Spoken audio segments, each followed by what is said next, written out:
Finally, after placing all the cat beds and cushions in the cafe, kitties are happier. However, there are occasional conflicts over territory. Xavier and I quickly adjust the spacing of the beds to cater to each cat's preferences, preventing the conflicts from escalating. After I rest behind the counter, where we make catnip drinks, Xavier brings us 2 bowls of mint beverages and joins me. It looks like they had fun. There's cat fur everywhere. They're drinking a lot of catnip water. I guess we won't have to worry about their hydration anymore.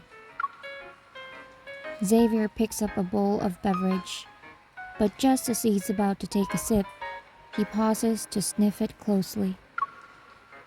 What's wrong? I can't tell which one is for me and which one is for the kitties. Why did you use the same kind of bowls for them? No worries.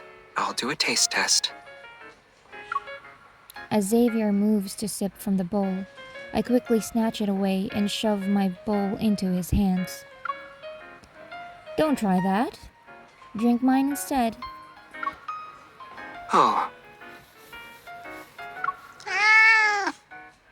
After a brief rest, an orange tabby cat approaches, holding a promotional flyer for space travel in its mouth. I place a cat drink in front of it, but it only sniffs the bowl and keeps its paws on the flyer. Is it trying to tell us something? Auto manager? Coming! Uh-huh. It says it wants a drink that looks like the one in the picture. But that's just a glass bowl. It's not really catnip water.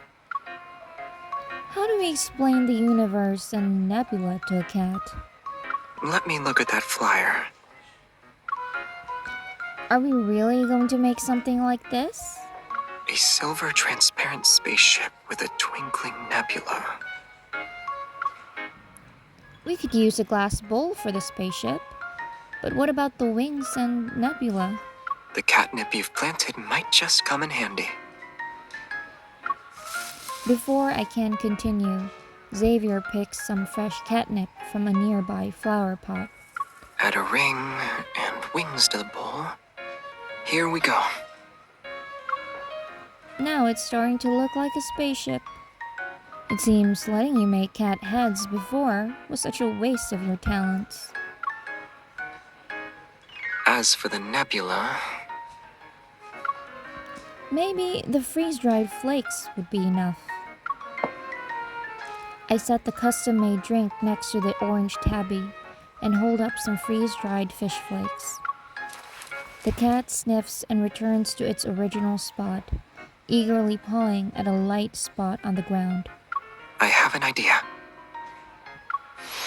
Under the orange tabby's expectant gaze, Xavier picks up the drink and waves.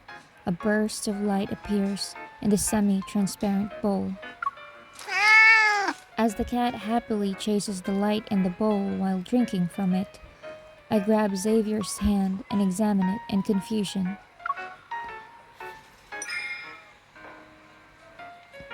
I thought that cat curse took your evil away. It seems to be slowly coming back. With your evil returning, will those cat ears and tails soon disappear? With wishfulness, I stroke Xavier's fluffy tail. My peripheral vision catches the cat chasing the light. Kitty Xavier, you always know what a cat thinks about. Let me guess. What's the caretaker thinking with that regretful look? Xavier pulls his tail from my hand. He slowly brushes it against my cheek and neck. Is it the tail or the ears?